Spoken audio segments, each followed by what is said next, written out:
Hello guys, welcome back to the channel. आज की इस वीडियो लेक्चर में हम बात करेंगे भू कानून।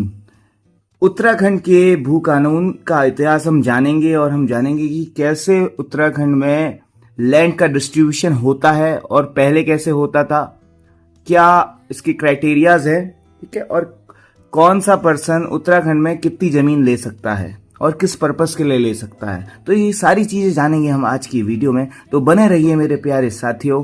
चलिए शुरू करते हैं विदाउट एनी देरी, without any hustle and Bansal. Let's start. तो सबसे पहले आपको जानना होगा कि भूमि कितने टाइप की होती है, कितने प्रकार की जो है लैंड होती है। यहाँ पे मैं भूमि बोल रहा हूँ, यानी कि भूमि मतलब लैंड, जमीन। तो सबसे पहले मैं आपको बताना चाहता हूँ भूमि के प्रकार। ये एक छोटा सा कॉन्सेप्ट है, इसको आप अपने दिलो दिमाग में बिठा लीजिए, उसके बाद आपको समझना काफी आसान हो जाएगा। इसको इंग्लिश में देखिए, भूमि के प्रकार की बात करें तो टाइप ऑफ लैंड्स, ठीक है। देखिए कोई भी अगर यहाँ पे हमारा जमीन है, सपोज दैट ये हमारे पास, ये सपोज ये मेरी जमीन का टुकड़ा है, आप सबका भी होगा जिसमें आपके घर बने होंगे। हो सकता है आपके पास बहुत सारी जमीन हो जिसमें आप खेती करते हो, और शायद आपके पास बहुत सारी ऐसी जमीन भी हो जिसमें आपने एक इंडस्ट्री लगाई हो, एक फैक्ट्री लगाई हो, ठीक है। तो अब देखिए, अब ध्यान से देखिएगा, जिस जमीन पर आप रह रहे हैं उसको बोलते हैं हम आवासीय भूमि, आवासीय भूमि, रेसिडेंशियल लैंड, आवासीय भूमि। जिस जगह पर हम खेती करते हैं या फिर हम खेती के लिए लीज में देते हैं, उसमें खेती होती है, एग्रीकल्चर होता है, तो उसको हम बोलते हैं कृषि भूमि, ठीक है, कृषि भूमि। और देखिए ये अपने आप में, जैसे हम किसी भी लैंड का जो स्टेटस है वो चेंज कर सकते हैं। किसी कृषि भूमि को अगर हमें आवासीय भूमि में चेंज करना है वो हो सकता है। इसके लिए एक कानून होता है, कानून का नाम है उत्तर प्रदेश भू विनाश, उत्तर प्रदेश जमींदारी विनाश एवं भू सुधार अधिनियम 1950 का ये कानून है। यहाँ पे मैं लिख देता हूं। देखिए इसको हम कैसे भी लिख सकते हैं, उत्तर प्रदेश भू सुधार एवं जमींदारी विनाश अधिनियम, या फिर हम जमींदारी विनाश और भू सुधार अधिनियम बाद, ऐसे कैसे भी लिख सकते हैं। इसका वैसे ऑफिशियली नेम है, अभी इंग्लिश में मैं आपको बताऊंगा। तो यहाँ पर ना नाम पे जाइएगा, देखिए उत्तर प्रदेश भूमि सुधार, यानी कि लैंड में थोड़ा सा रिफॉर्म हमें लेके आना है, यानी कि जिसके पास बहुत सारी जो लैंड है उससे लेकर हमें गरीबों में बांटनी है। बेसिकली लाइक उन पर्सन को हमें जमीन अलॉट करनी है जो भूमिहीन है, जिनके पास भूमि है ही नहीं, ठीक है। तो इससे सोसाइटी में हमारी इक्वलिटी भी आएगी और एकता भी आएगी, और हमारा समाज जो है तरक्की यानी कि प्रोग्रेस भी कर सकेगा। तो इंग्लिश में मेरे प्यारे से मित्रों इस एक्ट को बोलते हैं UP, Uttar Pradesh Zamindari, UP ZLR, ZLR, ZALR, UP ZALR। इसका मतलब क्या होगा, Uttar Pradesh Zamindari abolition and land reforms act. 1950 का ये कानून है मेरे प्यारे से मित्रों। इसी को हिंदी में बोलते हैं उत्तर प्रदेश जमींदारी विनाश एवं भू सुधार अधिनियम, ठीक है। ये थोड़ा आगे पीछे हो गया, ऐसे आप अच्छे से लिख लीजिएगा। तो मैं बता रहा था आपको भूमि के प्रकार कितने होते हैं। एक आवासीय भूमि होती है जिसे हम इंग्लिश में बोलते हैं रेसिडेंशियल लैंड, एक होती है कृषि भूमि जिसे हम इंग्लिश में बोलते हैं एग्रीकल्चरल लैंड, और यहां पर एक टाइप की भूमि और होती है जिसको हम बोलते हैं कॉमर्शियल लैंड। तो मेरे प्यारे से मित्रों एक भूमि होती है हमारे पास व्यावसायिक भूमि, यानी कि जिसे वाणिज्यिक भूमि भी बोलते हैं, और इसी को इंग्लिश में हम बोलते थे कॉमर्शियल लैंड। दूसरी होती है आवासीय भूमि जिसे हम इंग्लिश में बोलते हैं रेजिडेंशियल लैंड, रेजिडेंट होते हैं ना, RESIDENTIAL, रेजिडेंशियल लैंड, और ये होती है एग्रीकल्चरल लैंड, ठीक है मेरे प्यारे से मित्रों। अब देखना, मैं आपको एक चीज और दिखा देता हूं साथ पे, इसको हम कैसे कन्वर्ट कर सकते हैं। इसके लिए अलग अलग धाराएं हैं, और वो धाराएं किसमें दिखेगी आपको, इसमें यूपी ZALR एक्ट 1950। क्योंकि आपको पता होगा, हम उत्तराखंड की अगर बात करें, उत्तराखंड जो है 2000 सन से, यानी कि बिफोर 2000 AD, ये जो पूरा का पूरा उत्तराखंड है उत्तर प्रदेश का पार्ट हुआ करता था। यानी कि उत्तर प्रदेश में अभी भी, उत्तराखंड में अभी भी ऐसे उत्तर प्रदेश के बहुत सारे कानून हैं जो कि उत्तराखंड में लागू होते हैं, ठीक है। तो गाइस मैं आपसे कह रहा था ना, अभी मेरे पास वाली बेर एक्ट तो नहीं पड़ी, लेकिन ये देखिए ये बेर एक्ट है। जैसे ये है उत्तर प्रदेश एक्साइज एक्ट 1910 का ये कानून है, उत्तर प्रदेश आबकारी अधिनियम 1910 में ये जो है उत्तर प्रदेश, पूरे उत्तर प्रदेश रीजन के लिए था। उस समय उत्तर प्रदेश में उत्तराखंड भी आता था। तो वैसे ही हमारे पास ये वाला जो एक्ट है, UPZALR एक्ट 1950, उत्तर प्रदेश भूमि सुधार एवं जमीन विनाश अधिनियम, ठीक है,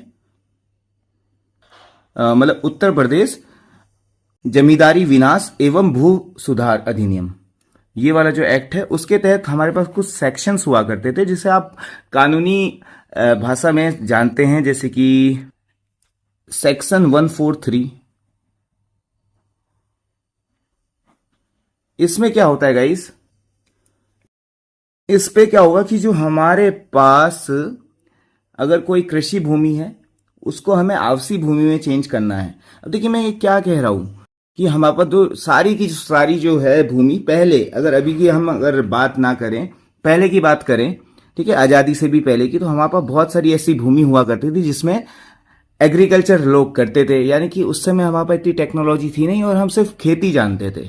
हमारे पास इंडस्ट्रीज का अपना कोई कॉन्सेप्ट नहीं था। आपने सुना होगा इंडस्ट्रियल रिवॉल्यूशन, इंग्लैंड में जो क्रांति आई थी, तो होता क्या था कि इंग्लैंड और यूनाइटेड किंगडम्स में ये लोग, अंग्रेज लोग जो हैं, ब्रिटिशर्स जो हैं, वहां पे फैक्ट्रीज लगाते थे, इंडस्ट्रीज लगाते थे, और यहां से इंडिया से कच्चा रॉ मटेरियल लेके जाते थे और फिर वहां पे उसको फर्निश करते थे और फिर वहां से यहाँ इंडिया पे और अदर कंट्रीज पे अपना जो है सामान को एक्सपोर्ट करते थे।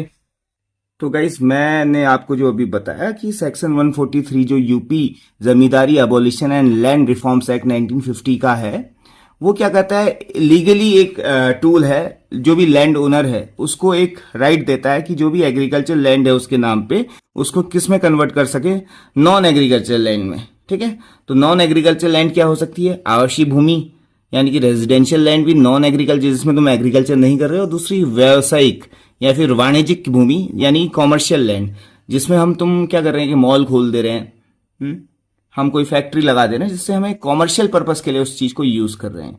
और एक होती है रेजिडेंशियल के लिए, जिसके हम अपने रहने के लिए यूज कर रहे हैं।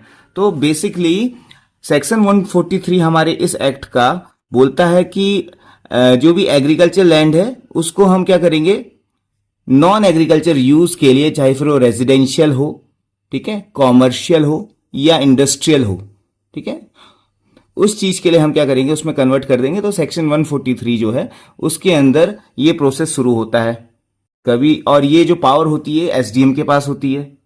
किसी भी जो है जिले का जो एसडीएम होता है, एक जिले में बहुत सारे सब डिविजनल मजिस्ट्रेट होते हैं, depending on the area and the size of the district. अगर आप लोग उत्तर प्रदेश से बिलोंग करते हैं तो क्योंकि आपको पता है 2000 में 2080 में उत्तराखंड सेपरेट हुआ था, Uttarakhand was carved out from this UP.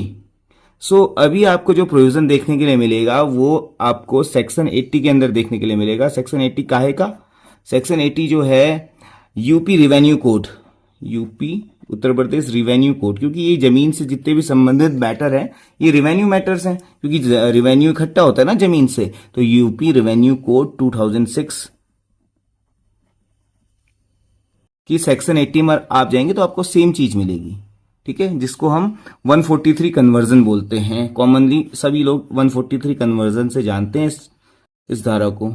इस बात को आप समझ गए कि अगर आप कोई प्रॉपर्टी डीलर हैं और आपको किसी की एग्रीकल्चर लैंड लेनी है और उसे बेचनी है किसी ऐसे पर्सन को जो वहां पर एक इंडस्ट्री लगाना चाहता है, तो उससे पहले आपको 143 की कार्रवाई करनी पड़ेगी, यानी कि उसको आपको लैंड का जो है नेचर वो चेंज करना पड़ेगा। तो ये थी एक बेसिक नॉलेज, इस सबसे हटके मैंने आपको बता दी, आपको पता होनी चाहिए। तो गाइस ये जो है दो आपको सेक्शन से याद रखनी है, दो एक्ट याद रखने हैं, UPZALR एक्ट 1950 का जो है उसका सेक्शन 143 और यूपी रेवेन्यू कोड 2006 का सेक्शन 80। ये जो दो धाराएं हैं इसमें आपको वाइस वर्सा चीजें देखने के लिए मिलेंगी, यानी कि अगर कोई एग्रीकल्चर लैंड है उसको नॉन एग्रीकल्चर में बदलना है आपको तो आप वो भी कर सकते हैं, और नॉन एग्रीकल्चर लैंड यानी कि आबादी जो भूमि है, रेजिडेंशियल लैंड है, उसको आपको एग्रीकल्चर लैंड में कन्वर्ट करना है तो वो भी हो जाएगा। तो ये जो थी एक ये बेसिक जानकारी थी आप सभी के लिए। अब चलिए वापस से चलते हैं हम भू कानून के बारे में, भू कानून का इतिहास।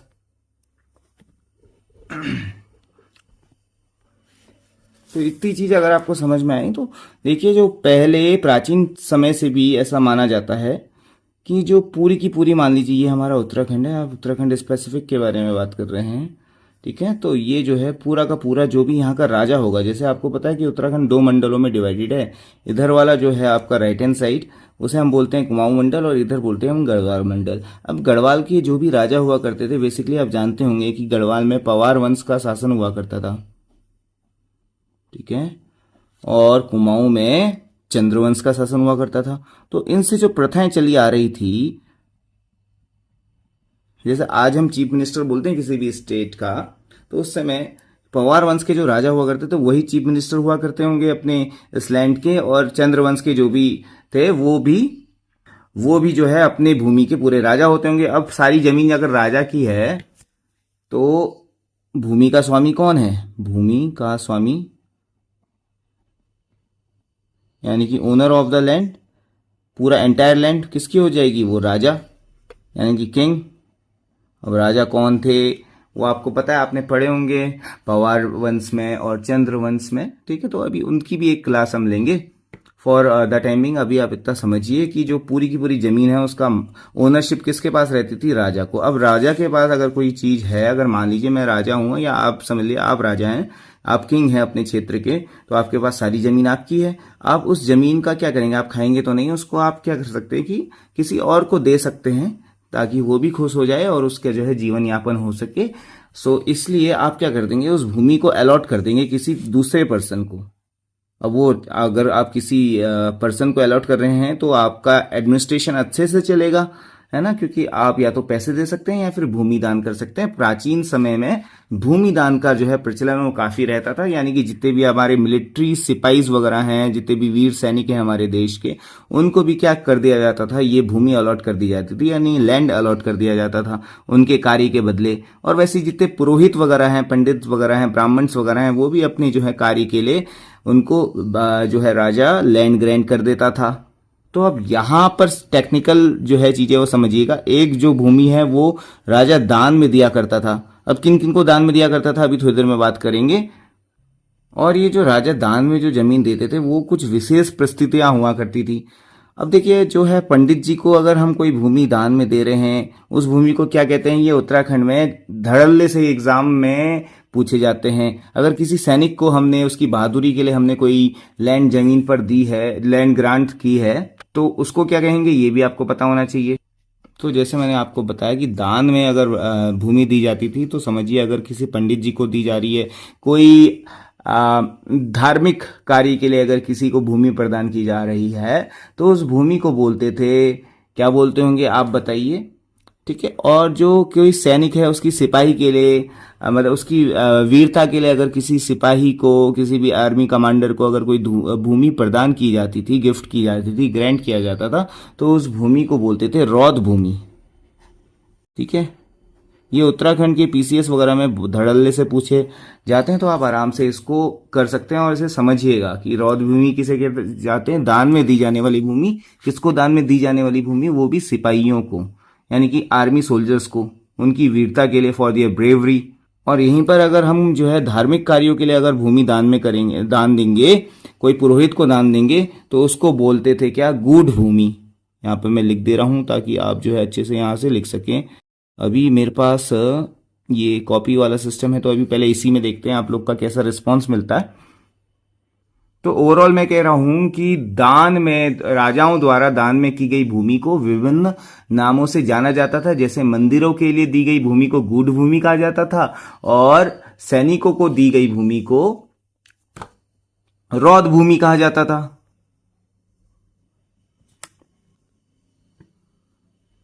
ठीक है, तो जो रौद भूमि है वो किनको? सोल्जर्स को दी जाती थी, फॉर मिलिट्री पर्सन्स को, उनके सैलरी के बदले। और ये आप ऐसे उत्तराखंड में नहीं, ये जो है आप देखेंगे, अगर सेंट्रल एडमिनिस्ट्रेशन देखेंगे तो मुगल काल में भी ऐसे हुआ करता था, दिल्ली सल्तनत में भी ऐसे ही हुआ करता था, अलाउद्दीन खिलजी वगैरह के टाइम पे। तो ये पूरी हिस्ट्री मैं आपको अच्छे से बताऊंगा। सो बने रहिए, चैनल पे लाइक कर दीजिएगा इस वीडियो को, और अगर आप चैनल में नए हैं तो सब्सक्राइब कर लीजिएगा, और जो है अपने दोस्तों के संग इसे शेयर भी कर सकते हैं। Thank you so much. अभी तक ये मैंने आपको बताई है और आगे भी मैं आपको बताऊंगा। तो दो चीज आपने देखी, पहली भूमि होती है दान वाली भूमि, और दूसरी होती है राजस्व भूमि। राजस्व भूमि क्या होती है कि एक तो हमने दान में दे दी, तो उससे हमें अब कुछ नहीं करना है, वो हमने के ही नाम कर दी, ओनरशिप हमने चेंज कर दी। और एक होती है राजस्व भूमि। ये एक्चुअली क्या होती है, हम जो भूमि पट्टे में दे देते हैं, लीज पर दे देते हैं, उससे हमें कुछ ना कुछ रेवेन्यू मिलेगा, तो उसी को बोलते हैं राजस्व भूमि। ये प्राचीन समय में भी होती थी। और हाँ, एक चीज मैं आपको बताना भूल गया कि एक तो हमने पंडित धार्मिक कार्यों के लिए दिया, और एक हमारे पास जैसे मान ली कोई प्रोफेसर हैं, टीचर हैं प्राचीन टाइम पे, यानी कि विद्वान हैं, डॉक्टर्स हैं, ठीक है, इंजीनियर्स हैं, तो उनको भी हम भूमि दान पर देते थे। तो यहां पर ध्यान दीजिएगा, जो विद्वानों को भूमि दान में दी जाती थी उसको बोलते थे संकल्प भूमि। कैसी भूमि? संकल्प भूमि। ठीक है, ये सारी की सारी जो है टाइप्स हैं दान में दी गई भूमि को। विद्वानों को जो दान में दी जाती थी वो संकल्प भूमि, बहादुरी के लिए सिपाहियों को जो दान में दी जाती थी उसे रौद्र भूमि बोलते थे, और जो धार्मिक कार्यों के लिए पंडित जी को भूमि दान में दी जाती थी उसे गूढ़ भूमि बोलते थे। और वहीं पर उसी इन्हीं भूमि में अब टेम्पल बनेगा। अगर हमने किसी विद्वान को भूमि दी है संकल्प भूमि, तो हो सकता है हम संकल्प लेंगे कि उसमें हम कोई कॉलेज वगैरह खोलें। अब जो मेन सिस्टम समझ में आता है आप लोग के, वो यहां से आएगा। अब ध्यान से देखिएगा इस बात को। वो क्या है कि आज भी अगर आप देखते हैं रेवेन्यू जो कोर्ट्स होती हैं, एसडीएम कोर्ट, डीएम कोर्ट, तहसीलदार की जो कोर्ट होती है, नायब तहसीलदार की जो कोर्ट होती है, वो सारा यही काम करते हैं मेरे प्यारे से मित्रों। अब मैं नेक्स्ट पेज में आपको लेके जा रहा हूं, ध्यान से समझिएगा इस बात को। तो पीछे मैंने प्रकार बताया था, यानी कि टाइप ऑफ लैंड। अब यहाँ पे जो हमने रेवेन्यू वाली जो लैंड है, राजस्व भूमि जिसे बोलते हैं, राजस्व भूमि के बारे में बात करते हैं। वहां पे जगह कम थी तो इसलिए मैं यहां पे नोट डाउन कर रहा हूं, आप भी कर लीजिएगा। अब देखिए, राजा सारी भूमि तो दान में देगा नहीं ना। अगर वो सारी भूमि लैंड ग्रांट कर दे तो वो खुद तो भिखारी बन जाएगा, राजा तो रहेगा नहीं। अब क्या है कि जो राजस्व भूमि, यानी कि उसको अपने सोर्स ऑफ इनकम भी चाहिए ना, तो वो कोई प्लॉट लीज पर दे देगा। बेसिकली आप ऐसे समझ सकते हैं, कोई किराए पे दे देगा, कमरा मॉल बना के। इस तरीके से आप समझ सकते हैं कि जो भी हम भूमि राजस्व के लिए रख रहे हैं, तो उसमें लोग खेती करेंगे, वहां से राजस्व भी भरेंगे। अब राजस्व कैसे में भरा जा सकता है? आपने ये दो वर्ड सुने होंगे, कैश और काइंड। कैश और काइंड, यानी कि नगद अगर पैसा देते हैं वो राजस्व के तौर पे, तो उसे बोल देंगे हम कैश। और काइंड यानी कि जो हम अगर मान लीजिए हमारा ये खेत है और खेत में हमने 200 kilo, just for an example 200 kilo हमने धान उगाया है, यानी कि चावल, यानी कि पैडी उगाया है। तो अब हम क्या करेंगे, अगर हमारे पास पैसा है, हम इसे बेच के क्या करेंगे, राजा को जिसकी भूमि है उसको हम पैसे दे देंगे। अदरवाइज हम दूसरा काम क्या कर सकते हैं, यहाँ पे दूसरा काम हम ये कर सकते हैं कि अगर हमारे पास पैसे नहीं है तो इस 200 किलो में एक परसेंटेज रख देंगे, 50:50 का या 60:40 का, कुछ भी हो सकता है। वो एग्रीमेंट जब हम करेंगे, यानी कि राजा जब एग्रीमेंट करेगा किसी अपने जमींदारों से कि भैया हम तुम्हें अपनी जमीन दे रहे हैं और आप हमें टोटल उपज का 60% दे देना और आप 40% रखोगे, या जैसा भी एग्रीमेंट में जो भी क्लॉजेज होंगे वैसे करके 50% अगर आप अपने पास रखोगे तो 50% हमको दोगे। तो ऐसे करके ये जो है रेवेन्यू कलेक्ट करते थे, या तो कैश में या काइंड में। कैश में तो नगद उनने पैसा दे दिया, कुछ सोना चांदी ज्वेलरी वगैरह कुछ भी है तुम्हारे पास, तो उसको वो भी एक कैश का रूप माना जाता था। अब देखते हैं यहाँ पे राजस्व भूमि का आवंटन कैसे होता था। अब जब राजस्व भूमि का हम आवंटन करेंगे ना, तो हम तभी जो है टैक्स वहां से, यानी कि रेवेन्यू कलेक्ट कर पाएंगे। राजस्व भूमि का आवंटन। अब यहां पर समझिएगा कैसे कैसे आवंटन होता था। राजा डायरेक्टली अगर किसी भी पर्सन को भूमि अलॉट करता था, ठीक है, उसे बोलते थे ठातवान।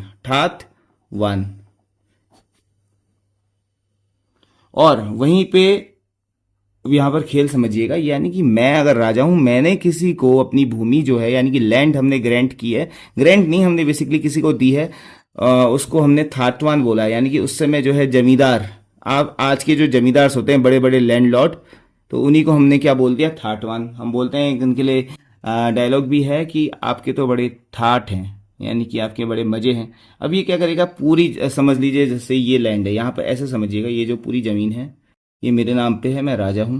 अब मैंने क्या क्या कर दिया, इसके जमीन के 4 टुकड़े किए। इसको हमने जमींदार 1, इसको हमने जमींदार 2, जमींदार 3, जमींदार 4, ऐसे हमने 4 जमींदारों को नियुक्त किया। बेसिकली आज अगर आप देखेंगे तो अभी आपको समझाता हूँ, जो डिस्ट्रिक्ट मजिस्ट्रेट होते हैं ना, जैसे हमारे उत्तराखंड की बात करूं मैं, तो यहाँ पे 13 जिले हैं। तो 13 जिले में हर एक जिले में एक एक डिस्ट्रिक्ट मजिस्ट्रेट होता है, और हर डिस्ट्रिक्ट मजिस्ट्रेट का काम होता है वहां से रिवेन्यू कलेक्ट करना, खासकर जो लैंड होती है उसका रेवेन्यू कलेक्ट करना है। अगर लैंड में कोई डिस्प्यूट हो, दो पक्ष आपस में भिड़ जाएं, तो उसको सेटलमेंट कौन करेगा? वो डीएम का काम है। अब देखना, डीएम के नीचे भी ना बहुत सारे एसडीएम होते हैं, जैसे मैंने अभी थोड़ी देर पहले बताया था। तो यहाँ पे हम जमींदार के नीचे भी कुछ, जो अगर जमींदार किसी और को जो है ना लैंड वहां से लीज अपनी, ये जमींदार जैसे मान लीजिए इस जमींदार ने, Z1 जमींदार ने, यहाँ पे मैं बना रहा हूँ Z1 जमींदार ने, ये Z1 जमीन है, इसको हमने यहाँ छोटा वाले से यहाँ पे ले लिया। इसको इसने फर्दर जो है यहाँ से रिवेन्यू कलेक्ट करने के लिए इसे फर्दर 4 प्लॉट में बांट दिया। उसने बोला तुम इस प्लॉट में तुम खेती करो, इसमें तीसरा करेगा, इसमें दूसरा करेगा, इसमें चौथा करेगा, और ये जो है सारे के सारे मिलके हमें रिवेन्यू किसको? थाटवान को देंगे। ठीक है, इतनी आई आपकी बात में समझ? तो ध्यान से यहाँ पे देखिएगा, जो थाटवान है जिन्हें हम जमींदार बोल रहे हैं, मेन जमींदार, मेन लैंडलॉर्ड, ये भी ना इसको भी हम जो है 2 कैटेगरी में डिवाइड कर देंगे। जमींदार पहले एक बंदे को अगर दान मतलब लीज पर जमीन देगा और लीज के बदले अगर वो कैश दे रहा है पैसा, तो उसको हम क्या बोलेंगे? और दूसरा अगर काइंड में अगर दे रहा है, यानी कि अगर मैं यहाँ वाला पोर्शन है, अगर 100% गेहूं हुए हैं तो 50% थाटवान को दे देगा, 50% अपने पास रख लेगा। तो इनकी कैटेगरी होती है, यहाँ पे ध्यान से देखिएगा। तो जो ना कैश में, जैसे जमींदार ने, थाटवान ने कोई बंदा रखा और उससे बोला कि तू मुझे कैश में पैसे देना, वो ये थाटवान क्या, सॉरी, ये क्या है? सिरतान। सिरतान जो है, सिरतान को दे दिया। सिरतान अब टैक्स पे करेगा जमींदार को, यानी कि थाटवान को, और वो भी कैसे में? कैश में। अब कुछ लोग हमारे पास ऐसे भी होंगे, यानी कि इस थाटवान को, जो एक बड़े गांव का जमींदार है, इसके पास कुछ लोग ऐसे भी होंगे जो इनसे विनती करेंगे, महाराज मैं उतना अमीर नहीं हूं, मैं गरीब प्राणी हूं, और मुझे जो है तुम जमीन अलॉट कर दो, मैं उसमें खेती करूंगा, और बदले में जैसे अगर 100 किलो गेहूं हुए तो 50 किलो गेहूं आपके घर में पहुंचा दिया करूंगा। और आपकी काइंड इन्फॉर्मेशन के लिए मैं बता दूं, अभी भी जो है आज भी लोग ऐसा करते हैं, अपनी जमीन को जो है लेट कर देते हैं, उसमें फिर वो एग्रीकल्चर करवाएं। अगर एग्रीकल्चर करवाएंगे और उसके बदले में भी वो पैसे लेते हैं, अगर पैसे ना दे पाओ तो फिर आप एग्रीकल्चर का कुछ एक प्रोड्यूस दे देंगे, और या फिर लीज पर दे देंगे। तो दूसरे टाइप का जो पर्सन हुआ करते थे, जिसको जमींदार अपनी जमीन सौंपता था, यानी कि थाटवान अपनी जमीन सौंपता था और उससे रिवेन्यू कलेक्ट करता था, उनको बोलते थे खाईकर। ये टर्मिनोलॉजीज हैं, आपको पता होना चाहिए। अब खाईकर क्या करेगा? ये जो है काइंड में पैसे देगा, यानी कि जैसे गेहूं उगाए हैं 100 किलो, 100 किलो में से 40 किलो अपने पास रख लेगा, 60 किलो थाटवान को दे देगा, जो भी डिसाइड हुआ होगा इनके बीच में, ऐसे करके। ठीक है, चलिए मेरे प्यारे मित्रों, एक चीज मैं आपको और बताऊं, जैसे कि हमने बोला था एक है थाटवान, ठीक है, और जो है थाटवान एक तो सिरतान को जमीन दे देंगे, बदले में रिवेन्यू लेंगे, वो भी कैश में, एक खाईकर को दे देंगे, उसके बदले में काइंड में लेंगे। अब कुछ पर्सन्स ऐसे भी होते हैं बेचारे, जिनके पास ना ही वो अपने भरण पोषण के लिए, अपने खाली पेट के लिए वो खेती वगैरह करते हैं, यानी कि एक तरीके से एग्रीकल्चर लेबर वो बन जाते हैं, और वो किसके अंडर काम करेंगे? वो इन्हीं खाईकर और सिरतान के अंडर काम करेंगे। मैं यहाँ पे तीसरा टाइप बता रहा हूं, बेसिकली वो सिरतान या खाईकर के अंदर आएगा। तो उसको हम क्या बोलेंगे? उसको हम बोल देंगे कैनी, यानी कि एग्रीकल्चरल लेबर, एग्रीकल्चरल वर्कर, जो इनके खेतों में काम करेंगे, और बदले में क्या मिलेगा उनको? कैश भी मिल सकता है अगर सिरतान के वहां काम कर रहे हैं, और अगर खाईकार के खेतों में काम कर रहे हैं तो उनको काइंड में जो है वो क्रॉप्स मिल जाएंगी। तो ये जो है कैटेगराइजेशन है। देखिए, काम तो अल्टीमेटली एग्रीकल्चर लेबर ही करेंगे, उसके ऊपर सिरतान और खाईकर हैं, ये इनसे काम करवाएंगे, और उसके बाद जो भी रिवेन्यू है वो थाटवान के पास पहुंच जाएगा। थाटवान किसको रिवेन्यू देगा? वो राजा को रिवेन्यू देगा। ऐसे जो है रिवेन्यू सिस्टम चलता है। तो यहाँ पे ध्यान में देखिएगा, मध्यकाल में कैनी किसे कहा जाता था? मध्यकाल में भूमिहीन किसान को कैनी कहा जाता था, यानी कि जो दूसरों के खेतों पे काम कर रहे हैं उनको कैनी कहा जाता था। ठीक है, ये चीज आपको पता होना चाहिए। अब धीरे धीरे ये सिस्टम ऐसा तो रहेगा नहीं, ठीक है, आप ध्यान से देखिएगा, ये इस सिस्टम में भी चेंज होता जाएगा। आपने अगर उत्तराखंड का इतिहास पढ़ा है तो आपको पता होगा कि 1790 में यहाँ पर जो गोरखा हैं, ये लोग आक्रमण कर देते हैं उत्तराखंड पर, बेसिकली दोनों पोर्शन पे, कुमाऊं और गढ़वाल। ठीक है, और अब यहाँ पे आपको लैंड में थोड़ा सा सिस्टम चेंज देखने के लिए मिलेगा। अभी आप धीरे धीरे देखोगे 1815 भी आएगा जब गोरखाओं को कौन, ब्रिटिश जो पीपल हैं ये लोग हरा देंगे, भगा देंगे, और यहां से फिर कमिश्नरी सिस्टम स्टार्ट हो जाएगा। ठीक है, कमिश्नरी सिस्टम। अब आपको पता होगा कि उत्तराखंड मतलब बेसिकली कुमाऊं रीजन का जो पहले कमिश्नर थे वो कौन थे, पता होगा ना। अच्छा, अगर आप कुमाऊं रीजन से बिलोंग करते हैं तो आप मुझे बताइए प्रेजेंट पे कुमाऊं रीजन के कमिश्नर कौन है। फिर आपने ये भी जाना होगा कि एक रिवेन्यू बोर्ड करके एक संस्था होती है जिसके अंदर ये सभी काम करते हैं।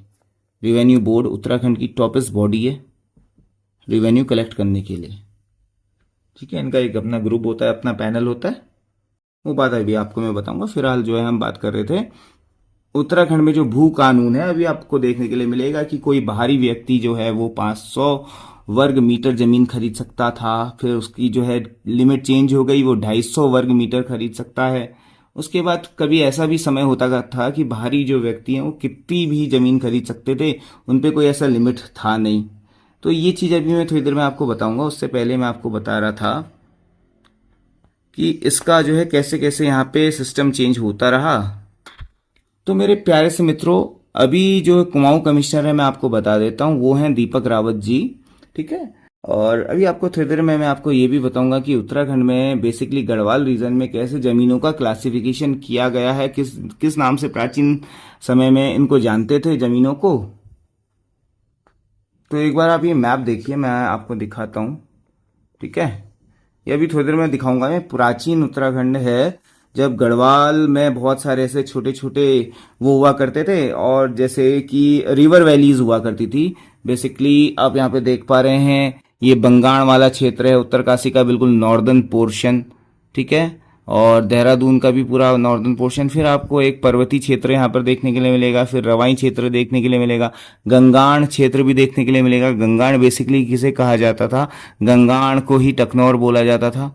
ठीक है, उसके बाद फिर आपको देखने के लिए मिलेगा गंगा पार, फिर आपको देखने के लिए मिलेगा एक चीज और, दसोली ग्राम, मंझ कुमैया। मंझ कुमैया क्या होता था प्राचीन समय में, जो कि गढ़वाल और कुमाऊं के बीच का जो रीजन हुआ करता था उसे मंझ कुमैया बोलते थे। ये काफ़ी जो है टेक्निकल चीज़ है, काफ़ी जो है कॉम्प्लेक्स चीज़ें हैं, आपको ऐसे समझ में नहीं आएंगी। अभी मैं आपको नेक्स्ट वीडियो में समझा दूंगा। फॉर द टाइमिंग मैं ये बता रहा था कि ऐसे ऐसे नाम से भी जानते हैं, बहुत कुछ है पढ़ने के लिए उत्तराखंड पीसीएस में। तो वापस आते हैं हम अपने ये राजस्व भूमि, या फिर हम कह सकते हैं कि जो है भू कानून का जो है हम आपको इतिहास बताना जा रहे हैं ना, तो इस तरीके से हम आपको बताएंगे। रुकिए मैं थोड़ा सा मैं आपको बताता हूँ। देखिए, एक है एडविन गार्डनर, जिनको हम कॉमनली ई गार्डनर नाम से भी जानते हैं। ठीक है, एक है विलियम ट्रेल, डब्ल्यू ट्रेल। ठीक है गाइस, तो एडविन गार्डनर कुमाऊं के पहले कमिश्नर हुआ करते थे, और विलियम जॉर्ज विलियम ट्रेल इनका पूरा नाम है, GW ट्रेल। ये जो है उत्तराखंड के दूसरे कमिश्नर, कुमाऊं के दूसरे कमिश्नर थे। तो इन्हीं के समय में बहुत सारी, आपको अभी मैं आगे चल के बताऊंगा कि इन्होंने क्या क्या किया, क्या नहीं किया, क्या इन्होंने भूमि सेटलमेंट किया। उससे सबसे पहले आपको जो है आज की इस वीडियो लेक्चर में मैं आपको बता रहा हूँ कि उत्तराखंड में भू कानून का इतिहास क्या है। तो उससे पहले आपको ये सब चीज़ें समझनी पड़ेंगी ही पड़ेंगी। अगर आप जागरूक हैं तो आपको पता होगा कि 1973 में एक सुप्रीम कोर्ट ने एक डिसीजन दिया था, और वो केस लॉ का नाम था Keshavananda Bharati versus union of India.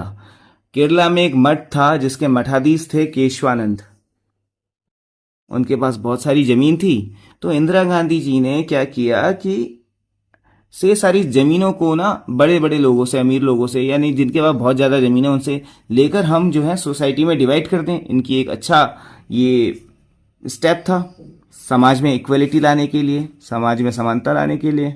तो वैसे ही जो है चीज़ गोरखाओं ने भी किया। अब गोरखाओं ने क्या किया कि बड़े बड़े जमींदार सिस्टम पे अटैक करने की कोशिश की, बड़े बड़े जमींदारों पे, क्योंकि एक जो है बहुत बड़ी जमीन का टुकड़ा किसी एक पर्टिकुलर जमींदार के पास हुआ करता था। जैसे कि आजकल राहुल गांधी जी बोल रहे हैं कि भैया सारा सारा का सारा जो जमीन है इंडिया की, अंडमान निकोबार वाला जो अभी नया प्रोसेस चल रहा है, जितने सारे पोर्ट्स हैं, वो सारे के सारे, हाँ, मोदी जी किसको दे दे रहे हैं, वो अंबानी को दे दे रहे हैं, अडानी को दे दे रहे हैं। इससे सिर्फ समाज में दो व्यक्तियों का भला हो रहा है और बाकी व्यक्ति जो है परेशान हैं और बोल रहे हैं कि हमें जो है एम्प्लॉयमेंट चाहिए, हमें रोजगार चाहिए, हम जो है काफ़ी परेशान हो चुके हैं। तो इसी तरीके से गोरखाओं ने भी देखा कि उस समय ज़मीन में बहुत असमानता थी कि एक जो है 10% लैंड तो बहुत सारे, यानी कि मैक्सिमम नंबर ऑफ पीपल्स के पास थे, और 90% जो लैंड है वो कुछ लोगों के हाथ में थे।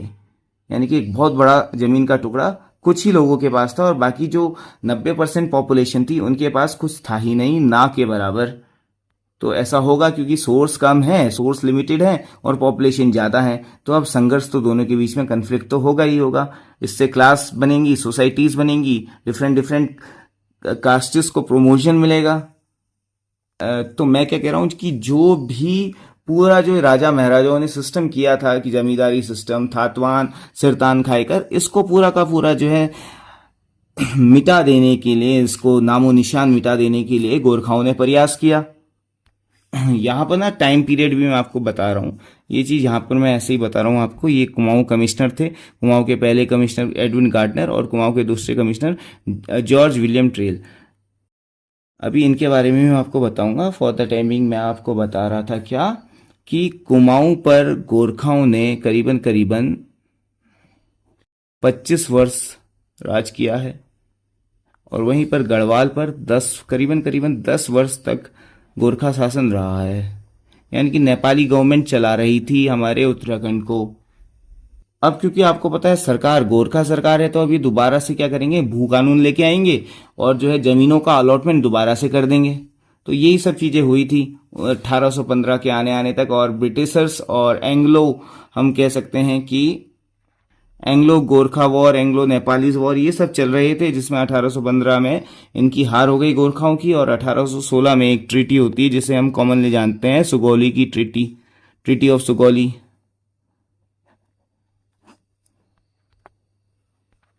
तो मैं आशा करता हूँ कि अभी तक आप लोग को ये जो है बैकग्राउंड इसका समझ में आया होगा। यहाँ तक आप समझ गए होंगे। देख लीजिए होता क्या था।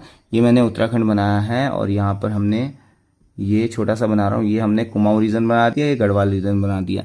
मैं कह रहा हूँ कुमाऊँ में जब यहाँ पर अंग्रेज शासन था, यानी कि कमिश्नर हुआ करते थे, जैसे मैंने बताया पहले जो कमिश्नर थे एडविन गार्डनर, तो इन्हीं के टाइम पीरियड पे गढ़वाल वाले रीजन पे, क्योंकि गढ़वाल उस समय थोड़ा सा हम ये कह सकते हैं कि जो मेन कमिश्नरी सिस्टम अंग्रेजों का राज हुआ करता था वो यहाँ हुआ करता था। अंग्रेज जो है अपना एक एजेंट बिठा देते गढ़वाल वाले रीजन पे। आपको पता होना चाहिए गढ़वाल जो है टिहरी रियासत के अंदर आता था, राजा रजवाड़ों का ये प्रोविंस हुआ करता था।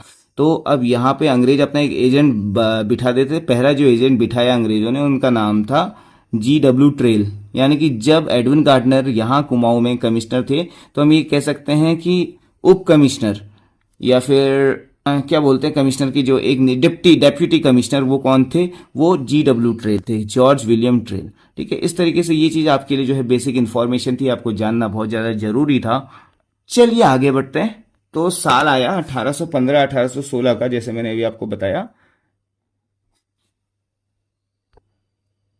तो इसमें मेरे प्यारे से मित्रों अब यहाँ पर ध्यान से देखना, 1815 1816 का टाइम पीरियड आ चुका है।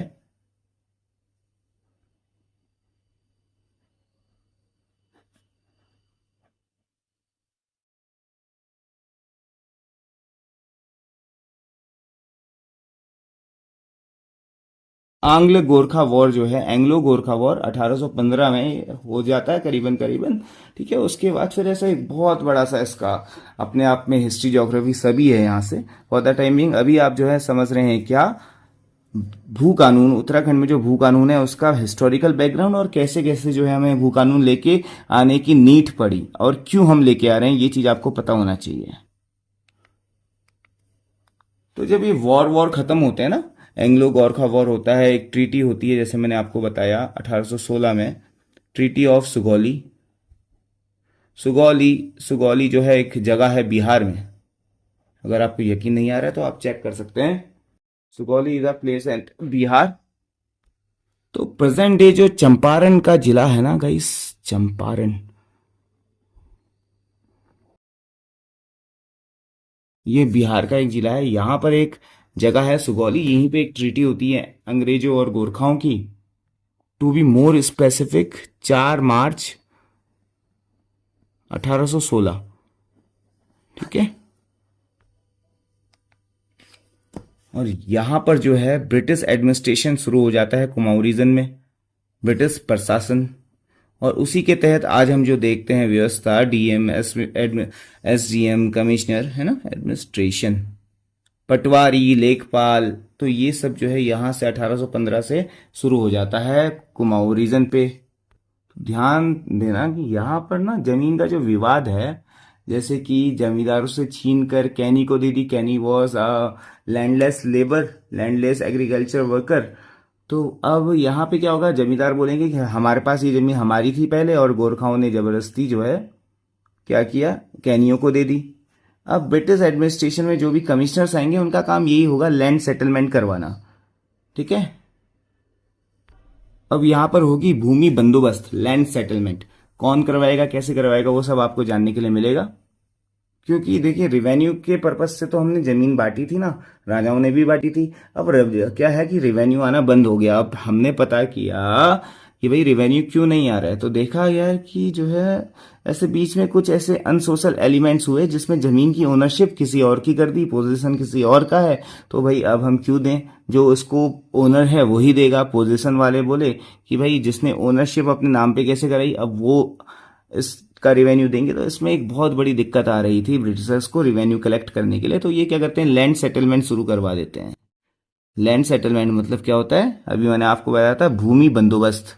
देखिए फॉर योर काइंड इन्फॉर्मेशन, ये वीडियो मैंने उन लोग के लिए भी बनाई है जिनको बेस बिल्कुल भी क्लियर नहीं है, थोड़ा बहुत, और जिनका बेस बहुत क्लियर है वो तो बहुत अच्छे से कनेक्ट कर पा रहे होंगे। तो जमीनों का जो ये विवाद है, अटपटा सा जो सेटलमेंट हो चुका है गोरखाओं के कारण और अलग अलग दो विरोधी तत्वों के कारण, तो अब क्या है कि इसको एक प्रॉपर जो है लैंड सेटलमेंट कराना जरूरी समझा। किसने, इसका सबसे पहले प्रयास जाएगा, किसके पास जाएगा, जॉर्ज विलियम ट्रेल। ठीक है। तो ये चीज तो आपको अच्छे से पता होनी चाहिए कि भूमि के जो विवाद हैं उसको आपस में सुलटाने के लिए, सेटलमेंट कराने के लिए क्या बोलते हैं, लैंड सेटलमेंट, इसको बोलते हैं भूमि बंदोबस्त। यानी क्या है कि दो लोगों के बीच में अगर कोई लैंड डिस्प्यूट है, कोई अनसेटल्ड चीजें हैं, तो उसको सेटल करने के लिए लैंड सेटलमेंट लाया गया। और अभी आपको मैं पूरी डिटेल बताता हूँ, देखिएगा ध्यान से, क्योंकि ये हमारे चैनल की पहली ऐसी वीडियो होने जा रही है इन डेप्थ। सो मैं आशा करता हूँ आप लोगों से कि आप सभी लोग इसको बहुत बहुत अच्छा प्यार देंगे और इसको लाइक करेंगे, ज़्यादा से ज़्यादा शेयर करेंगे, और अपने कमेंट करके आप बताइएगा ज़रूर, जो भी इसमें कमी पेशी है वो आप हमें बता सकते हैं। तो भू कानून का जो बेसिक है ना, यहाँ से आपका शुरू हो जाता है भूमि बंदोबस्त से। तो आपको पता होना चाहिए कितने बार भूमि बंदोबस्त यानी कि लैंड सेटलमेंट कितने बार हुए हैं, 11 टाइम्स। किस किस के टाइम पीरियड पे हुए हैं ये जानना आपके लिए बेहद रोमांचकारी और बेहद आवश्यक है। तो अलग अलग सालों में ये जो है भूमि बंदोबस्त लैंड सेटलमेंट होते हैं। इसमें सबसे ज़्यादा इंपॉर्टेंट और फेमस लैंड सेटलमेंट है 1823 का। तो मेरे प्यारे मित्रों, अब इसमें ना लैंड सेटलमेंट में भूमि बंदोबस्त में क्या चेक किया जाता है कि टोटल, अगर मान लीजिए उत्तराखंड की जो भी लैंड है, टोटल जो एरिया है उत्तराखंड का, उसमें से कितनी भूमि जो है वो एग्रीकल्चर लैंड के काम आ रही है, यानी कि कृषि योग्य भूमि कितनी है। क्या ये कृषि योग्य भूमि बड़ी है, क्या जो है फॉरेस्ट जंगल के जो वन है, जंगलात, जो फॉरेस्ट ट्रीज हैं वो काट के एक नई एग्रीकल्चर लैंड बनाई गई है, या फिर हो सकता है उसी एग्रीकल्चर लैंड को चेंज करके, जैसे मैंने आपको स्टार्टिंग में ही बता दिया था कि इसका जो है स्टेटस चेंज करते हैं, एग्रीकल्चर लैंड को कॉमर्शियल लैंड में चेंज करके वहां पे हमने कोई इंडस्ट्री वगैरह लगवा दी, तो हो सकता है कि जो कृषि योग्य भूमि है वो घटेगी। तो ये जो घटना बढ़ना, इस चीज को पूरे से अरेंज करना ही लैंड सेटलमेंट के अंदर आता है। तो गाइस, जो 1823 का जॉर्ज विलियम ट्रेल द्वारा लैंड सेटलमेंट हुआ है, भूमि बंदोबस्त हुआ है, तो इसमें हमको ये पता चलता है कि उत्तराखंड में जो भी लैंड है उसमें से 23% लैंड कृषि भूमि है। ठीक है गाइस। और अगर अभी आप देखोगे 1823 की बात चल रही है, तो इसमें ना ही हरिद्वार शामिल है और ना ही क्या शामिल है इसमें, उधम सिंह नगर। यानी कि जो दो एग्रीकल्चर लैंड, जो मैदानी भूमि है, वो तो इसमें शामिल है ही नहीं। हरिद्वार, उधम सिंह नगर, टिहरी और उत्तरकाशी इसमें शामिल नहीं है। ये चार जो हैं डिस्ट्रिक्ट। तो गाइज ये जो चार डिस्ट्रिक्ट्स हैं, चार जिले हैं, ये हमारे 1823 का जो लैंड सेटलमेंट हुआ है, जॉर्ज विलियम ट्रेल ने करवाया है, उसमें ये चार जगह तो है ही नहीं। ठीक है। और फिर जो है 23% एग्रीकल्चर लैंड है बावजूद इनके। तो जैसे मैंने आपको बताया गाइस कि 11 टाइम्स लैंड सेटलमेंट हुए हैं। 1893 में लैंड सेटलमेंट होता है। इसको कौन कराते हैं? पॉ नाम के एक ऑफिसर होते हैं। पॉ नाम होता है इनका, ठीक है, POO। तो गाइज यहाँ पे मैं आपको बता रहा हूँ, पॉ एक तरीके से आप ब्रिटिश ऑफिसर कह लीजिए, वो हुआ करते थे। तो उन्होंने क्या किया, जब ये कॉन्सेप्ट लेके आए, जब ये लैंड को सेटलमेंट करते रहते थे कि कौन सी ज़मीन किसकी है, किस ज़मीन पे, जैसे मान लीजिए ये उत्तराखंड में टोटल ज़मीन है, सपोज ये जो है, इन्होंने पहाड़ी क्षेत्र में, कुमाऊं रीजन में भूमि की पैमाइश की, नापा वापा, और पाया कि यार ये वाली जो पर्टिकुलर लैंड है इस पूरे एरिया में, इस पे तो कोई क्लेम ही नहीं कर रहा है। ना इसमें राजवीर सिंह, ना इसमें खान सर, ना ही ओझा सर, कोई क्लेम नहीं कर रहा है। तो ये ज़मीन किसकी है? यहाँ के लोकल लोग भी क्लेम नहीं कर रहे हैं। तो इसको हम क्या कर देते हैं, इसको हम वेस्ट लैंड की कैटेगरी में डाल देते हैं। एक वेस्ट लैंड की कैटेगरी आई, ठीक है, बेनाब भूमि जिसे बोलते हैं।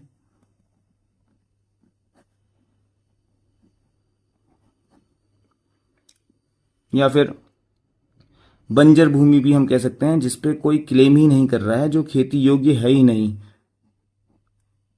या नजूल भूमि।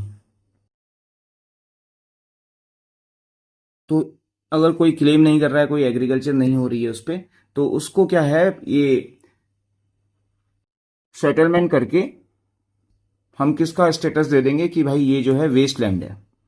अब इसके लिए इस वेस्ट लैंड को क्या किया गया, अब इनको एग्रीकल्चर तो हो नहीं रही, अब क्या करेंगे, जिनके पास जमीन नहीं है उनको हम बांटना शुरू कर देंगे। तो गवर्नमेंट ग्रांट्स एक्ट आता है, कब का? 1895 का। ठीक है। इसको हिंदी में बोलेंगे पट्टा भूमि। मेरी राइटिंग गाइस बहुत खराब है, तो आप लोग अच्छी कर लीजिएगा। अधिनियम कब का? 1895 का। तो इसके तहत जितने भी भूमिहीन कृषक हैं, यानी कि वो किसान जो दूसरों के खेतों में अभी तक काम कर रहे हैं, उनके पास अपनी खुद की जमीन है ही नहीं, तो अब वो जिस किसान की खेत में काम कर रहे हैं, तो वो खेत उन्हीं के नाम पे रजिस्टर्ड हो जाएगा, यानी कि उनको पट्टे में मिल जाएगा। उसके बदले इन किसानों को, भूमिहीन किसानों को रिवेन्यू देना पड़ेगा। अब ये उस खेत के एक तरीके से मालिक हो जाएंगे। ठीक है। और वो इन खेतों को यूज करेंगे।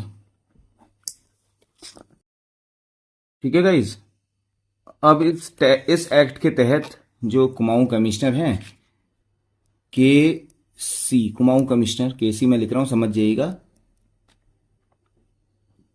इनके पास पावर आ जाती है, power to give waste land to landless farmers.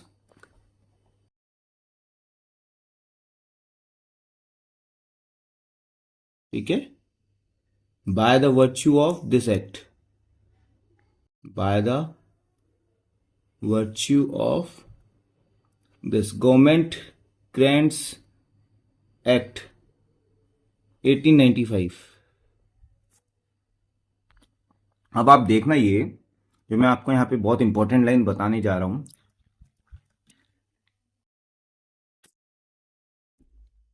1864 में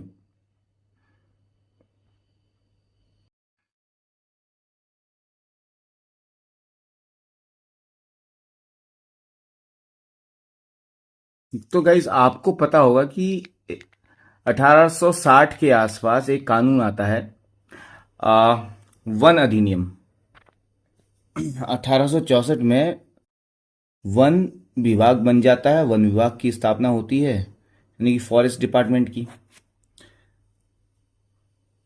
और आपको पता है 1864 से पहले 1861 में जब लैंड सेटलमेंट होता है, तो मेरे प्यारे से मित्रों ना, एक मिनट, ये सब बताने से पहले मैं आपको यहाँ पे साइड पे लिख देता हूँ। 1856 से लेके 1864, if I am not wrong, 1856 से लेके 1884, 56, 60, 70, 80, 24 और 28, 28 साल का इसका जो टेन्योर है किसका, 28 ईयर्स। किसकी मैं बात कर रहा हूँ यहाँ पर, हेनरी रैमजे।